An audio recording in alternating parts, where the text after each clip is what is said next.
এদিকে মুখ্যমন্ত্রী মমতা বন্দ্যোপাধ্যায় তিনি কড়া আক্রমণ করেছেন বিজেপিকে। তিনি বলেছেন যে রাজ্যকে বরাদ্দ টাকা দিচ্ছে না, অথচ সন্দেশখালিতে টাকা দিয়ে আন্দোলন করাচ্ছে।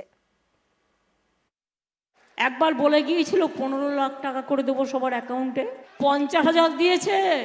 সন্দেশখালির মা বোনদের অসম্মান করবার জন্য টাকা খরচ করছে, বোমা চালাচ্ছে, মদ বেচছে, যা ইচ্ছে করে যাচ্ছে। আমি ওদের বলি, একটা মায়ের সম্মান চলে গেলে সম্মান কিন্তু ফিরে আসে না। মা বোনেদের নিয়ে এই চক্রান্তের খেলা খেলবে না। নরেন্দ্র মোদী জেনে রাখো, আমাদের এখানে মেয়েরা অনেক সম্মানের সাথে বাস করে, তাদের গায়ে হাত দিতে গেলে কেউ ভয় পায় এবং তাকে জেলে থাকতে হয়।